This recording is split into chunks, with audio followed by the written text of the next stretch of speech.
आज 26 मई को बंगाल की खाड़ी के ऊपर साइक्लोनिक स्टॉर्म बन चुका है जिसका नाम रेमल रखा गया है।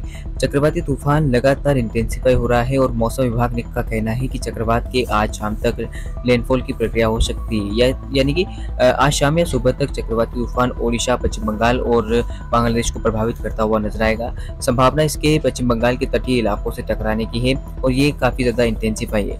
मौसम विभाग का कहना है कि अगले 3 से 4 घंटों के दौरान ये और ताकतवर होकर एक एक्सट्रीमली सीवियर साइक्लोनिक स्टॉर्म में तब्दील हो जाएगा। और लाइटनिंग का आप बुलेटिन देख सकते हैं। लाइटनिंग किस तरह से इस समय हो रही है। बंगाल की खाड़ी पर चक्रवात की आंख का निर्माण हो चुका है और ये एक भीषण चक्रवाती तूफान में अगले कुछ घंटों में तब्दील होता हुआ हमें नजर आएगा। तो सावधान रहना होगा, मछुआरों को समुद्र में न जाने की सलाह दी जाती है। इसके अलावा मौसम विभाग का कहना है कि ये चक्रवात जो है वो काफी ज्यादा भीषण हो सकता है। इसके अंदर हवाओं की बात की जाए तो मौसम विभाग द्वारा बताया गया है कि 120 किलोमीटर प्रति घंटे की रफ्तार से इसके अंदर हवाएं चल सकती है, क्योंकि 60 किलोमीटर प्रति घंटे की रफ्तार से जब ये तटीय इलाकों की ओर बढ़ेगा तो इसका डबल अगर हम देखें तो 120 किलोमीटर प्रति घंटे की रफ्तार से ये सिस्टम आगे बढ़ता हुआ हमें नजर आएगा और ये एक भीषण चक्रवाती तूफान का रूप ले लेगा। अब सैटेलाइट की बात करते हैं। ये तो रही स्क्रीन इस समय लाइटनिंग की। सैटेलाइट में क्या कुछ बादल बने हुए हैं उसके ऊपर नजर डालते हैं। साइक्लोन का क्या कुछ प्रभाव हमें नजर आ रहा है, चलिए एक नजर डालते हैं।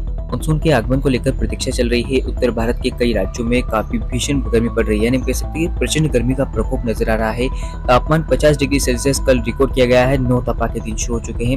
राजस्थान की फलोदी में कल तापमान 50 डिग्री सेल्सियस रिकॉर्ड किया गया है और ये तापमान कहीं ना कहीं लोगों के लिए मुसीबत बनता हुआ। इस बीच बंगाल की खाड़ी पर साइक्लोनिक स्टॉर्म बन चुका है और इसके अगले कुछ घंटों में एक्सट्रीमली सीवियर साइक्लोन बनने की संभावना है। मॉडल में आप देख सकते हैं किस तरह से सैटेलाइट इमेज दिखा रही है कि साइक्लोन का रूप आप देखिए। साइक्लोन किस तरह से इंटेंसिफाई हो रहा है। लगातार हिंद महासागर क्षेत्र और अरब सागर से हवाओं के चलते ये सिस्टम और ज्यादा इंटेंसिफाई हो रहा है। मैं अगर आपको जूम इन करके दिखाने की कोशिश करूं तो ये सिस्टम जो है वो लगातार आप देखिए किस तरह से भारत के तटीय इलाकों को प्रभावित करता हुआ नजर आ रहा है। इस समय आप देख सकते हैं कि छत्तीसगढ़, उड़ीसा, पश्चिम बंगाल, पूर्वोत्तर भारत, बिहार, झारखंड और मध्य प्रदेश, महाराष्ट्र सहित दक्षिण भारत के कई राज्यों में काफी ज्यादा बादल बने हुए हैं और इस साइक्लोन की वजह से ये बने हुए हैं। और साइक्लोन के अगले कुछ घंटों की मैं बात कर रहा हूँ, लगातार आपको बता रहा हूँ कि ये और ताकतवर होगा। और इसके ट्रेक की अगर बात की जाए तो साइक्लोन पश्चिम बंगाल को टकराता हुआ आगे बढ़ता हुआ कुछ उत्तर पूर्व की ओर बढ़ेगा पहले तो, लेकिन फिर संभावना इसके कुछ उत्तर पश्चिम की ओर है। तो ये उम्मीद के मुताबिक थोड़ा पहले तो हम देखें तो उत्तर पश्चिम की ओर बढ़ेगा इस तरह से और झारखंड की तरफ बढ़ता हुआ ये बिहार को प्रभावित करता हुआ नजर आएगा और फिर इसके रिकवर करने की संभावनाएं पूर्वोत्तर भारत की ओर हमें नजर आ रही है। तो साइक्लोन का लगातार मैं अपडेट आप तक पहुंचा रहा हूं।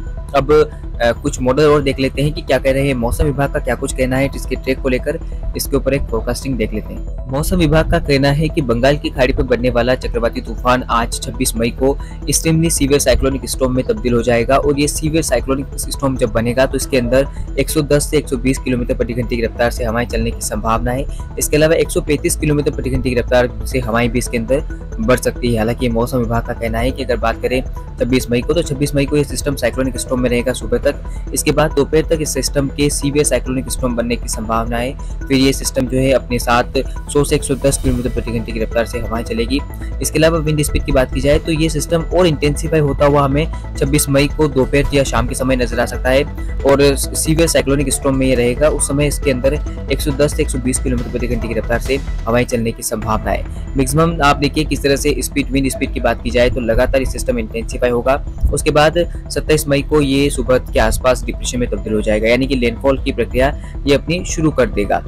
साइक्लोनिक स्टॉर्म इस समय किस इंटेंसिटी के साथ बना हुआ है इसकी बात की जाए तो आप स्क्रीन के सामने देख सकते हैं कि इस तरह से मॉडल में आप देखिए इस समय ये सिस्टम साइक्लोनिक स्टॉर्म रेमल में तब्दील हो चुका है और रेमल जो है वो चक्रवात काफी इंटेंसिफाई है। रेमल चक्रवात अभी फिलहाल देखिए यहाँ पर बना हुआ है और ये तटीय इलाकों की ओर लगातार बढ़ रहा है। आज शाम तक इसके लैंडफॉल की प्रक्रिया पश्चिम बंगाल और बांग्लादेश से सटे हुए क्षेत्रों पर हो सकती है और ये सिस्टम टकराता हुआ काफी ज्यादा भीषण हवाएं अपने साथ ले जाएगा और उम्मीद और संभावना के मुताबिक इस सिस्टम के उत्तर पश्चिम की ओर थोड़ा बढ़ने की संभावना रहेगी, जिससे ये सिस्टम संभावना यह है कि झारखंड को प्रभावित कर सकता है, बिहार को प्रभावित करता हुआ फिर थोड़ा सा रिकवर करेगा और फिर पूर्वोत्तर भारत को प्रभावित करता हुआ हमें नजर आएगा।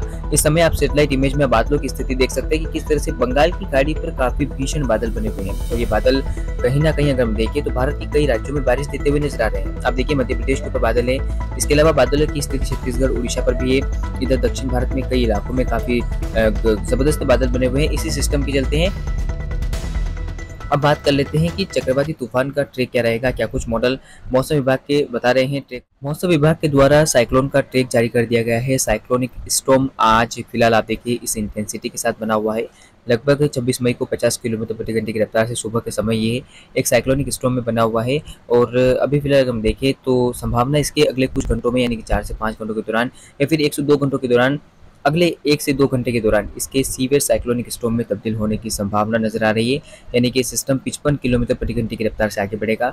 उसके बाद 60 किलोमीटर प्रति घंटे की रफ्तार से इसके अंदर हवाएं होगी और 65 किलोमीटर प्रति घंटे की रफ्तार से जब हवाएं टकराएगा सिस्टम, आप देखिए किस तरह से ये सिस्टम पश्चिम बंगाल और बांग्लादेश के तटों से टकराता हुआ हमें नजर आ रहा है। और ट्रैक की बात की जाए तो मॉडल जो है वो दिखाना है कि ट्रैक पूर्वोत्तर भारत के रहेगा, यानी कि बिहार झारखंड की ओर जाने की संभावना थोड़ी कम हो गई है।